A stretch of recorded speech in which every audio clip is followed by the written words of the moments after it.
Donc, le sujet, le premier exercice, donc on nous dit supposer qu'on observe xt, yt, xt, zt, où yt est un scalaire, xt, zt sont des vecteurs de dimension k. La variable dépendante yt est déterminée selon la régression linéaire. Okay. On suppose que xt dépend donc de epsilon et que z et zt non. Okay. Alors, la première question, c'est en supposant que notre objectif est l'estimation du paramètre bêta, ce modèle est-il sous, juste ou sur-identifié? Expliquez pourquoi. Donc, il suffit juste de comparer donc, le nombre de paramètres donc, dans X avec le nombre de paramètres donc,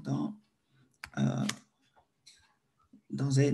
Okay, donc, c'est juste identifié. Donc, le nombre d'instruments, c'est donc le nombre de conditions. Donc, le nombre de paramètres est égal à K aussi. OK. Donc, la dimension de Z, c'est la même chose que la dimension de X. Donc, c'est juste identifié. La deuxième question, en supposant que espérance de epsilon sachant Z égale à 0, proposer un vecteur de conditions de moment qui peut définir un estimateur de méthode de moment de bêta. OK? Donc, on va partir sur cette base-là. On va remplacer donc le epsilon par son expression. Voilà. Donc, si espérance de epsilon sachant Z égale à 0, ça veut dire que l'espérance de zt fois epsilon t égale à 0. Donc, on remplace donc epsilon t par yt moins xt prime bêta égale à 0. Cette espérance-là, on sait que si bêta chapeau est la solution donc, de cette équation, on sait que ça va donner donc la moyenne. Donc, après la loi des grands nombres, vous savez que c'est ça. Cette valeur converge vers, donc, donne en fait cette valeur donc, si égale à 0. Donc, si vous développez zt fois yt, puis zt fois ça égale à 0, vous allez trouver finalement le bêta chapeau. OK? En développant. OK.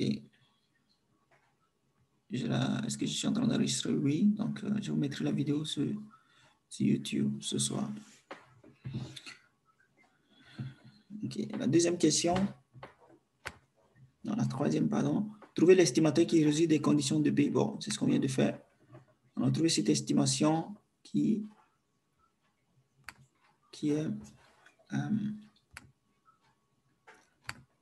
cet estimateur. Vraiment, qui est ça? Alors, on va aller à la question petit d.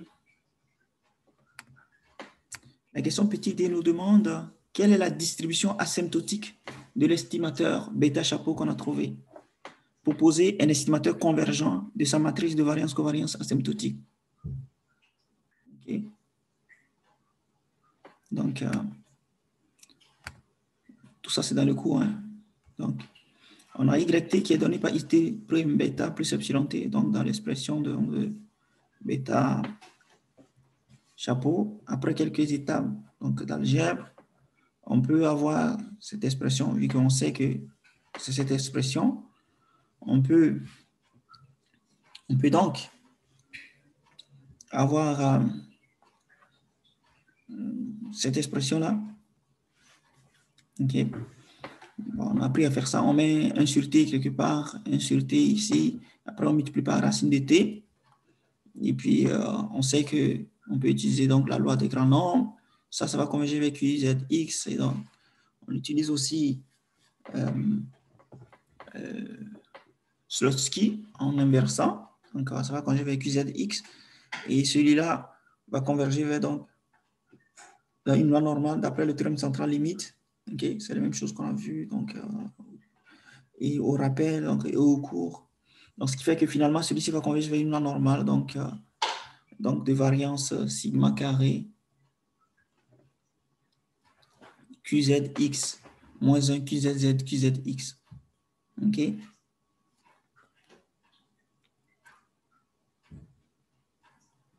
Donc, un estimateur de ça, on va mettre juste les chapeaux là-dessus. On connaît bien qzx, on connaît qzz, on connaît donc, tous les éléments. Donc, on répond à la question petit d aussi. Après, ce sera sur les tests de World. Donc, petit e, proposer un test asymptotique de hypothèse nulle. R bêta moins R égale à 0. Okay. De manière générale, on sait faire ça. Donc,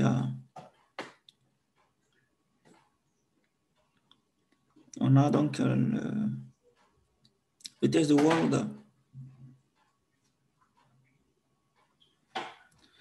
Voilà, on connaît bien la statistique là. On sait qu'il s'agit une loi de Q2 avec Q, le nombre de restrictions. OK?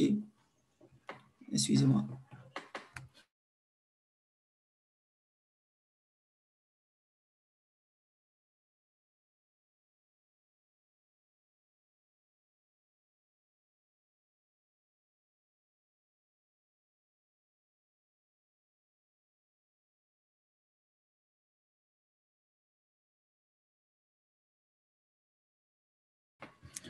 Voilà.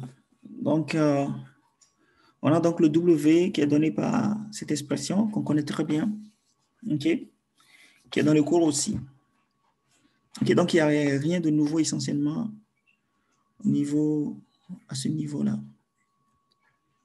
Alors, la partie 2, on suppose toujours donc la même série, cette fois-ci avec L supérieur à K.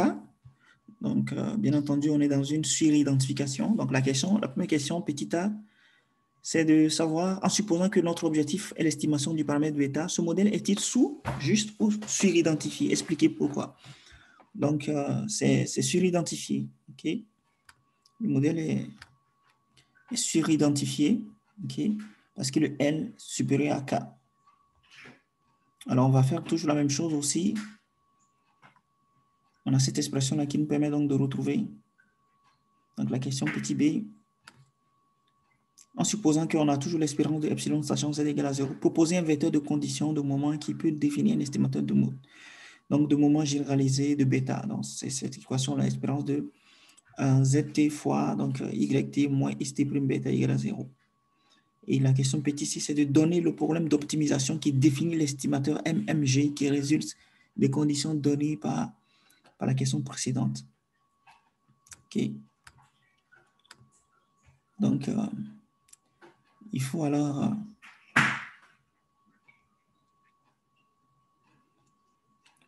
donc c'est minimiser donc 1 sur t, zt, epsilon t au carré, bien entendu, mais en mettant donc le poids wt, ok, l'estimateur mmg, d'accord. Et puis, ouais, c'est la formule qui est aussi dans le cours. Et voilà. Donc, ça retourne un peu dans le cours ECO 1600 où on apprenait donc à dériver cette fonction-là par rapport à bêta. OK? Ce qu'on avait appris à faire. Donc, toute cette fonction, c'est G de bêta. D'accord? Bien sûr, ici, on a remplacé epsilon par son expression. OK? Donc, on va apprendre à dériver ça par rapport à bêta. La CPO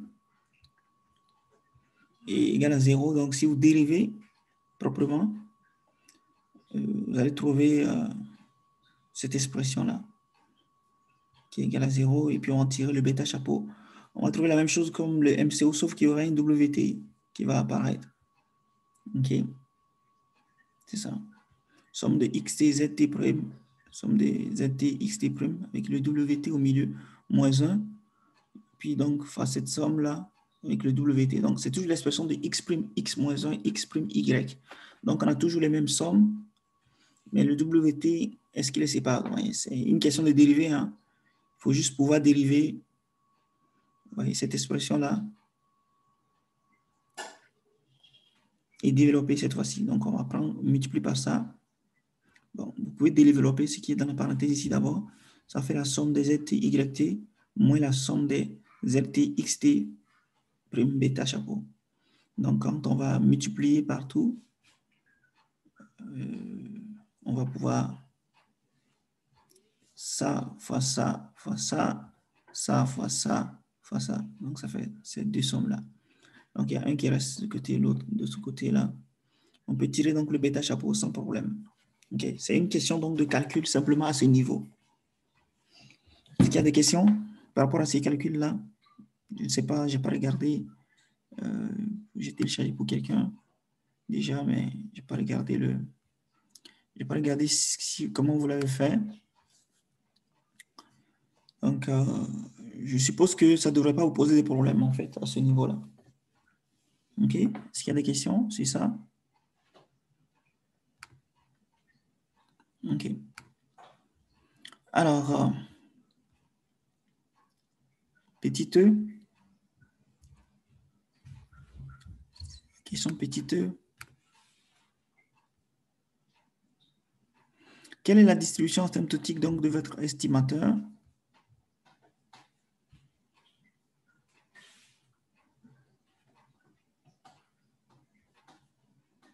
La distribution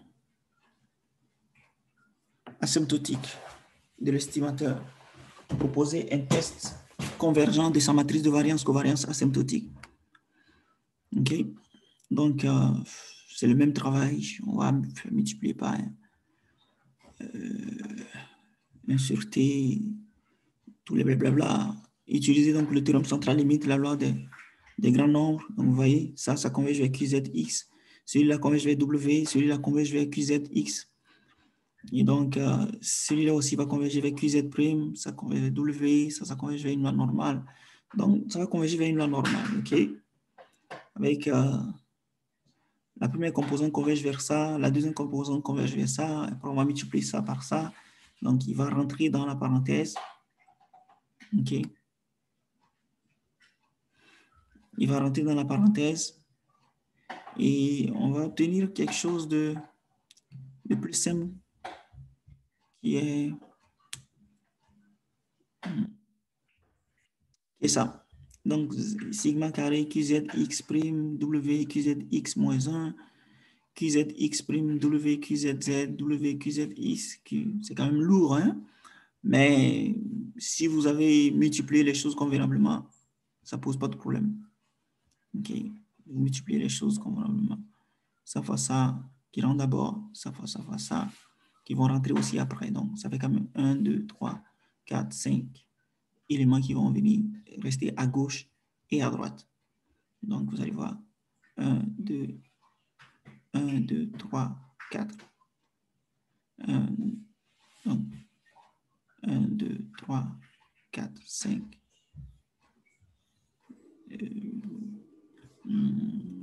Ici, 1, 2, 3, 4, 5. Voilà. Puis, ici, les 3 à gauche. Donc, 2 à gauche ici. Après, ils vont rester. Celui-là va rester à gauche et puis il va rester encore à droite. OK? Donc, c'est un peu ça. Donc, il reste à droite et puis il reste à gauche encore. Ça, le premier, c'est celui-là. OK? Donc, c'est le même principe que précédemment, sauf que le calcul est devenu plus lourd.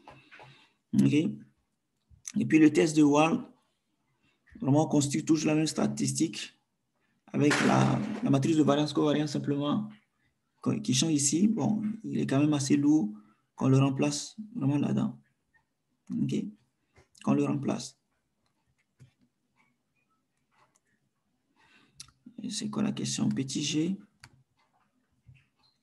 Dans le fond, il n'y a pas grand-chose. Petit g nous demande de répéter E et F pour l'estimateur des moindres carrés en 2 étapes obtenues en choisissant WT. Donc, on nous donne une expression de WT et de répéter donc le même travail avec une expression de WT. Donc, c'est ça. Si le WT est donné par ça, on sait que par la loi des grands nombres, il va converger vers ça. Donc, on remplace simplement dans nos expressions donc, WT par donc le W lui-même par ça, par QZZ. Donc, partout où vous avez W, vous le remplacez par QZZ. C'est-à-dire qu'ici, vous le remplacez par QZZ. QZZ. OK. QZZ. Non, WQZZ, QZZ. Voilà, donc... QZZ-1, pardon. QZZ-1. Donc, ça fait que si on remplace QZZ-1, ça va partir avec celui-là. Il va rester QZZ-1. QZZ-1. QZZ-1. OK.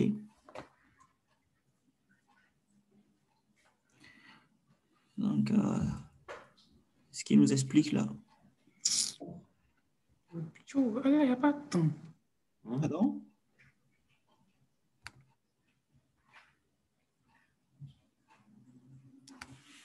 OK. Voilà, donc, ce qui fait qu'on retrouve une expression plus simple en simplifiant donc les QZZ moins 1. Et non, ça c'est plutôt la question E. La question F, on reprend aussi la même expression. Quand on simplifie, on va avoir cette expression-là. OK, donc il suffit juste de prendre le G, on donne une expression de WT qui converge vers QZZ-1 qu'on va remplacer donc dans E et puis F simplement pour trouver une expression plus simple vraiment de cette matrice de variance-covariance. Vous voyez, elle est assez lourde. Dans la question F, elle est assez lourde. Donc quand on remplace, on trouve dans la question E aussi. Dans la question E,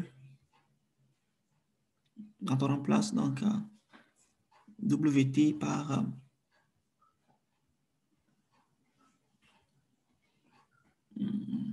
on remplace le W, donc les W ici, pardon, QZZ-1. OK?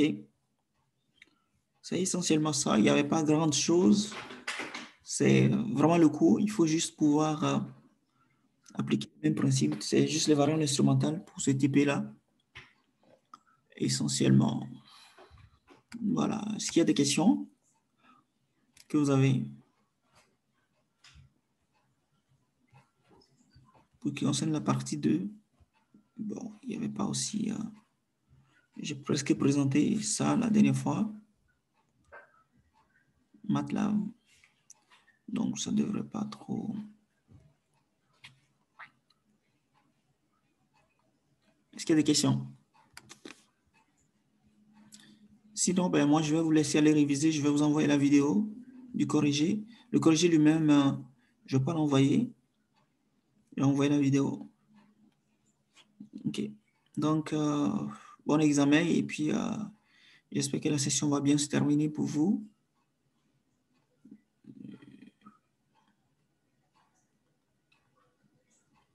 OK. S'il y a des questions? Non? D'accord. Bye bye.